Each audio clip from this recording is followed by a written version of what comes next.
Assalamualaikum warahmatullahi wabarakatuh. Alhamdulillah, wassalatu wassalamu ala rasulillahi amma ba'du. Kaum muslimin, pemirsa yang dirahmati Allah Subhanahu wa taala, kembali kita berjumpa dalam program acara Manusia-Manusia Pilihan. Manusia-manusia yang mana Allah Subhanahu wa taala pilih untuk menjadi teladan, untuk menjadi contoh bagi manusia yang datang setelahnya. Kaum muslimin, pemirsa yang Allah Subhanahu wa taala muliakan. Pada edisi kali ini kita akan membicarakan seorang tokoh, seorang imam dari imam-imam yang mazhabnya tersebar di dunia ini. Dia adalah imam yang mendapatkan gelar dari para ulama dengan gelar Nasirus Sunnah, pembela sunnah, pembela hadis-hadis Rasulullah sallallahu alaihi wasallam. Siapakah dia? Dia adalah Al-Imam Muhammad bin Idris Asy-Syafi'i rahimahullahu taala. Pemirsa yang Allah Subhanahu wa taala muliakan. Imam Syafi'i adalah imam yang memiliki garis keturunan sampai pada Rasulullah SAW. Ya, nasabnya berjumpa dengan nasab Nabi Muhammad SAW. Ya, kita ketahui Nabi Muhammad SAW memiliki nasab, ya, beliau, ya, Nabi Muhammad bin Abdullah bin Abdul Muttalib bin Hashim bin Abdul Manaf. Ya, ini di antara nasab Rasulullah SAW. Ya. Maka kaum muslimin rahmati Allah Subhanahu wa taala, Imam Asy-Syafi'i, ya, bertemu dengan nasab Nabi Muhammad sallallahu alaihi wasallam pada bani atau pada kakeknya yang bernama Abdul Manaf. Ya, kita ketahui Abdul Manaf memiliki beberapa anak. Di antaranya adalah Hashim, dan itu adalah kakek Rasulullah sallallahu alaihi wasallam, ya, buyutnya. Dan saudara dari Hashim ini, ya, adalah seorang bernama Al-Muttalib. Dan kaum muslimin yang dirahmati Allah Subhanahu wa taala, Al-Muttalib ini adalah, ya, kakek dari imam kita Imam Syafi'i rahimahullahu taala, ya, urutan yang ke-10. Pemirsa, kaum muslimin yang dirahmati Allah Subhanahu wa taala. Maka disinilah berjumpa nasab Rasulullah dan nasab Imam Syafi'i. Ya, mereka berjumpa di kakeknya yang bernama Abdul Manaf. Ya, Rasulullah SAW pernah bersabda, ya, innama banul Muttalib wa banu Hashim syai'un wahid. Sesungguhnya, ya, anak-anak keturunan dari Banul Muttalib, ya, dari Al-Muttalib, dan anak-anak keturunan dari Hashim, ya, mereka adalah satu. Mereka adalah satu keluarga. Karena bapak mereka satu, yakni Abdul Manaf. Kaum muslimin yang dirahmati Allah Subhanahu wa taala. Kita akan membicarakan tentang bagaimanakah, ya, kelahiran Imam Syafi'i dan bagaimanakah pertumbuhan beliau, ya, mulai dari kecilnya. Pemirsa yang Allah Subhanahu wa taala muliakan. Imam Asy-Syafi'i rahimallahu taala, ya, beliau dilahirkan di kota Gaza, di negeri Palestina, ya, dan negeri Palestina itu masuk dalam negeri Syam. Ya, beliau dilahirkan di kota Gaza pada tahun 150 Hijriah. Tahun di mana imam kita, Imam Abu Hanifah bin Nu'man, ya, An-Nu'man bin Tsabit, meninggal dunia. Ya, ada yang menyebutkan tatkala hari Imam Abu Hanifah meninggal dunia, maka disitulah Imam Syafi'i dilahirkan. Ketika salah satu imam dipanggil oleh Allah Subhanahu wa taala, Allah hadirkan imamnya yang lain. Allah hadirkan, ya, hambanya yang soleh sebagai pengganti dari imamnya yang telah diambil oleh Allah Subhanahu wa taala. Maka muslimin rahmati Allah Subhanahu wa taala. Imam Syafi'i lahir di Gaza pada tahun 150 Hijriah. Kemudian, ya, selang berapa tahun, ya, qadarullah, sesuai dengan ketetapan Allah Subhanahu wa taala, Allah taala mengambil bapaknya Imam Syafi'i yang bernama Idris. Ya. Bapak Imam Syafi'i meninggal dunia tatkala beliau masih kecil. Dan dari sini kaum muslimin rahmat Allah Subhanahu wa taala. Ya. Anak yatim ya, tidak menghalangi dia untuk menjadi orang besar walaupun tidak ada bapaknya. Betapa banyak orang-orang zaman dahulu yang yatim, yang ditinggal mati oleh bapaknya. Kita sebut sebagaimana Imam Al-Bukhari, Imam Ibnu Khuzaimah, Imam kita Imam Syafi'i, bahkan Rasulullah SAW juga dilahirkan dalam keadaan yatim. Namun hikmah Allah Subhanahu wa taala, ya, anak yatim bukan berarti anak yang rendah, anak yang dijauhi. Tetapi terkadang anak yatim justru kelak menjadi manusia pilihan yang Allah Subhanahu wa taala pilih untuk menjadi teladan bagi manusia-manusia yang hidup setelahnya. Kaum muslimin rahmati Allah Subhanahu wa taala. Setelah kepergian bapaknya Idris rahimahullahu taala, akhirnya ibu Imam Syafi'i ya, ketika itu masih tinggal di Gaza, masih tinggal di Palestina. Ya, berpikir dan khawatir kalaulah ya, jika dia masih tinggal di kota Gaza, tentunya dia akan khawatir bahwasanya takut nasab Imam Syafi'i ya akan hilang dan akan dilupakan oleh manusia. Maka akhirnya ibunya memutuskan untuk pindah dari Gaza ke kota Makkah. Ya, di kotanya yang terdapat Baitullah Al-Haram. Ya, di sana ada Ka'bah yang mulia. Kaum muslimin rahmat Allah Subhanahu wa taala, maka pindahlah ibu Imam Syafi'i bersama anaknya Syafi'i yang masih kecil dan tatkala itu masih berusia 2 tahun ke Makkah. Dan tatkala di Makkah, ya, ibunya ya memasukkan Imam Syafi'i ke majelis-majelis yang dimana disibukkan untuk menghafal Al-Quran. Kaum muslimin rahmati Allah Subhanahu wa taala. Imam Az-Zahabi menyebutkan tatkala Imam Syafi'i rahimahullahu taala sudah mulai bisa berbicara, sudah mengenal mana yang hak dan mana yang batil, ya, Imam Syafi'i ya disibukkan pertama kali dengan menimba ilmu yang berkaitan dengan olahraga, yakni memanah. Ya, beliau mahir dalam hal memanah. Tatkala memanah, ya, banyak sesuai sasaran, banyak tepat sasaran. Bahkan diceritakan tatkala Imam Syafi'i memanah dengan 10 kali panahan, maka yang 9 tepat sasaran, yang 1 agak melenceng sedikit. Kemudian, ya, setelah memanah, beliau juga disibukkan dengan mempelajari bahasa Arab dan syair. Kemudian setelahnya beliau mempelajari ilmu fiqh. Kaum muslimin rahmati Allah Subhanahu wa taala. Inilah sepenggal dari kisah Imam Syafi'i. Dan tentunya kita akan lanjut kembali setelah jeda yang berikut ini.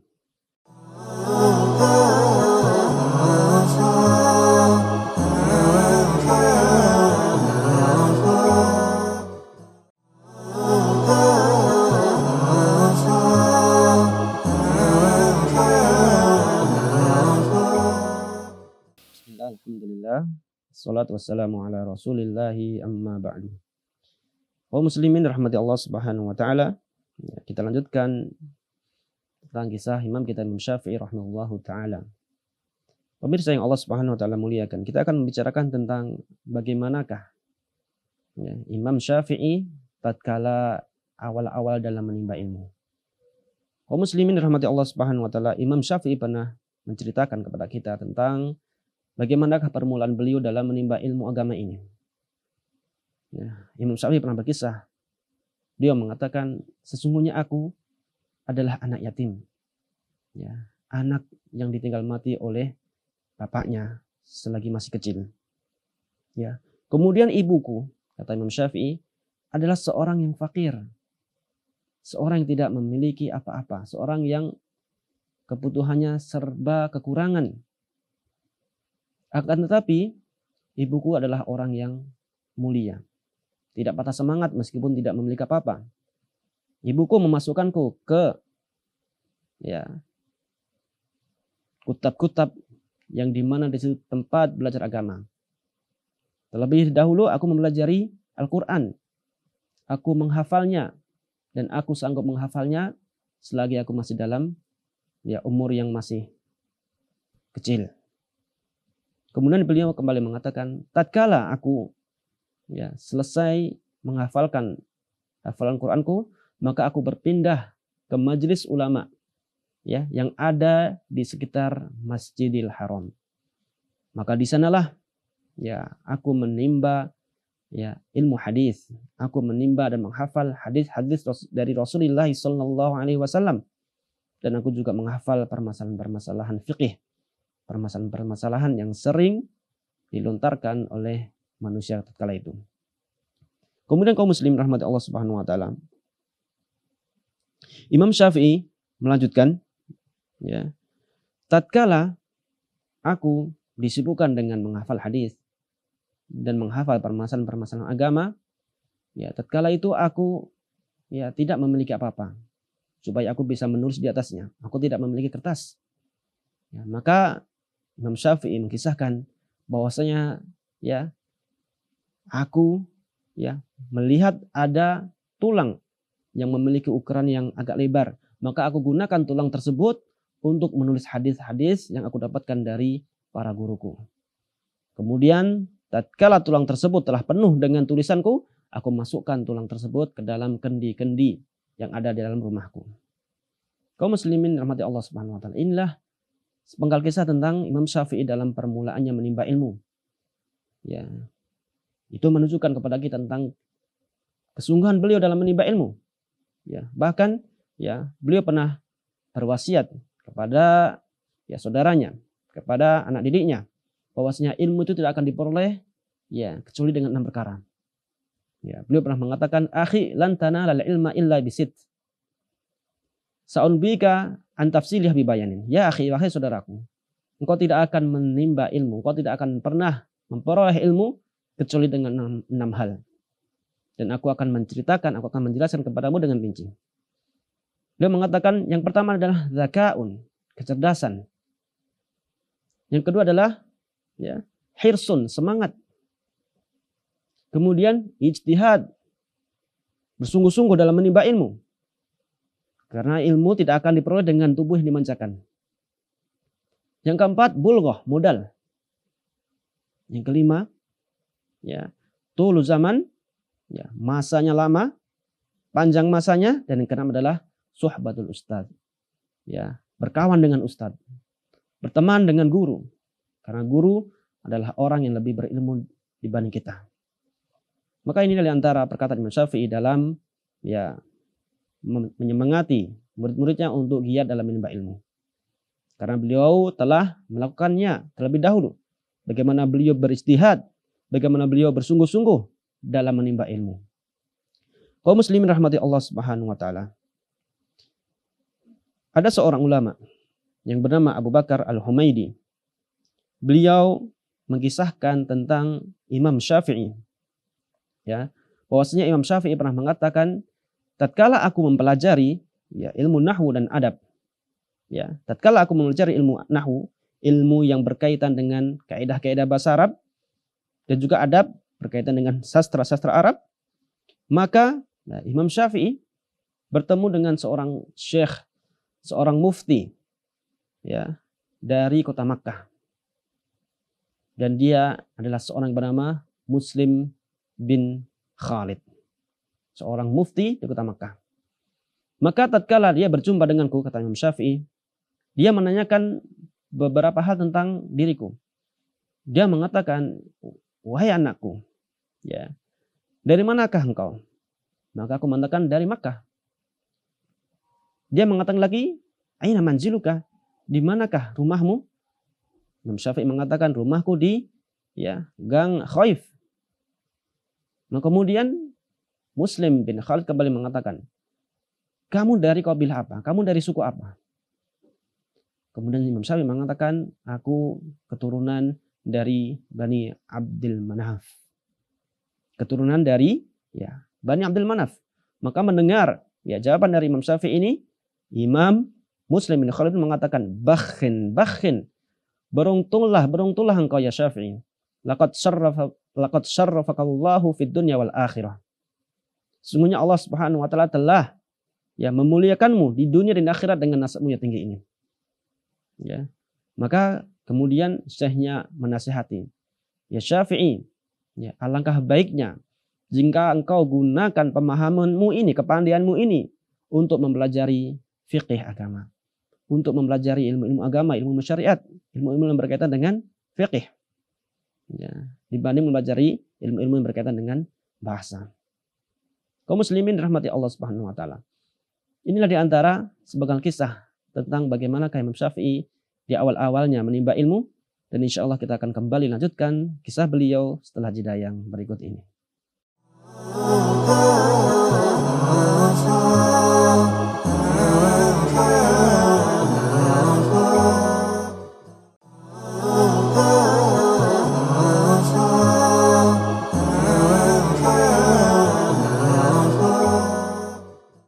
Alhamdulillah, salatu wassalamu ala rasulillahi amma ba'du.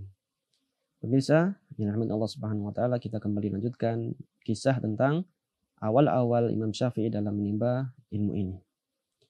Kaum muslimin dirahmati Allah Subhanahu wa taala, dikisahkan oleh seorang bernama Mus'ab bin Abdullah Az-Zubairi. Beliau mengatakan bahwasanya dahulu Imam Syafi'i pertama-tama dalam menimba ilmu, ya, beliau condong untuk mempelajari ilmu yang berkaitan dengan syair, ya, berkaitan dengan, ya, syair dan berkaitan dengan bahasa, ilmu nahwu dan lain sebagainya. Kemudian setelah beliau menguasai, beliau mempelajari ilmu yang berkaitan dengan nasab, berkaitan dengan nasab manusia, sejarah manusia, ya. Kemudian setelah itu beliau, ya, dan mampu unggul di bidangnya dari manusia-manusia yang ada di zamannya. Kemudian setelah itu pindah ke ilmu fiqih. Dan dalam mempelajari ilmu fiqih ini ada kisahnya. Kaum muslimin rahmati Allah Subhanahu wa taala. Kisah yang menjadikan Imam Syafi'i mulai tertarik dengan ilmu fiqih adalah tatkala Imam Syafi'i, ya, pernah suatu hari pergi jalan-jalan sembari melantunkan syair-syair yang dia hafal. Maka ketika itu ada seorang syekh yang melihatnya dan mendengar apa yang dilantunkan Imam Syafi'i berupa syair-syair. Maka tatkala itu syekhnya pun, ya, menegur Imam Syafi'i, memukul dengan tongkatnya dengan pukulan yang mendidik. Kemudian mengatakan, ya, wahai anak, sesungguhnya tatkala engkau melakukan hal tersebut, ya, akan hilang wibawamu, akan hilang kehormatanmu. Engkau disibukkan dengan syair-syair. Kenapa engkau tidak menyibukkan dengan ilmu fiqih? Dan itu akan bermanfaat bagimu. Maka tatkala mendengar nasihat dari seorang syekh ini, akhirnya nasihat tersebut masuk dalam hati Imam Syafi'i, dan mulai dari itulah Imam Syafi'i mulai giat dalam menimba ilmu fiqih. Kaum muslimin rahmati Allah Subhanahu wa taala. Pertama-tama Imam Syafi'i dalam mempelajari ilmu fiqih, beliau berguru dengan seorang syekh, seorang mufti yang telah kita sebutkan di sana. Ya, seorang mufti yang telah kita sebutkan di segmen kedua tadi. Dia adalah seorang yang bernama Muslim bin Khalid. Ya, beliau menimba ilmu fikih dari gurunya Muslim bin Khalid dan dari ulama-ulama di kota Makkah di zamannya. Kemudian tatkala beliau sudah selesai dalam menimba ilmu kepada gurunya tersebut, beliau pindah ke kota Madinah untuk menimba ilmu bersama Imam Darul Hijrah. Dia adalah Imam Malik bin Anas rahimahullahu taala. Kaum muslimin rahmati Allah Subhanahu wa taala. Tatkala Imam Syafi'i, ya, di awal-awal ingin mempelajari ilmu fiqih dari Imam Malik, ya, beliau terlebih dahulu mendatangi anak dari pamannya yang tatkala itu menjadi wali kota Madinah. Ya, dia mengunjungi anak dari pamannya untuk mengutarakan bahwasanya, ya, dia ingin menuntut ilmu dari Imam Malik bin Anas. Dan tentunya Imam Syafi'i berpikir, Imam Malik adalah imam besar di zamannya. Dan tatkala itu Imam Syafi'i masih berusia 13 tahun. Masih berusia belasan tahun. Maka dia pergi ke pamannya supaya mau membujuk Imam Malik untuk bisa mengajari Imam Syafi'i. Maka kaum muslimin rahmati Allah Subhanahu wa taala, akhirnya Imam Syafi'i pun berhasil bertemu dengan Imam Malik. Tatkala Imam Malik pertama-tama melihat Imam Syafi'i, ya, di usianya masih belasan tahun, beliau mengatakan kepadanya, "Hendaklah engkau mencari orang yang bisa mengajarimu tentang kitab Muwatta, kitab yang aku tulis ini." Maka Imam Syafi'i dengan tekadnya yang sangat kuat, bahwasanya beliau bukan datang dari Mekah menuju Madinah untuk menimba ilmu dari seorang ulama selain Malik, tetapi beliau bertekad untuk menimba ilmu kepada Imam Malik.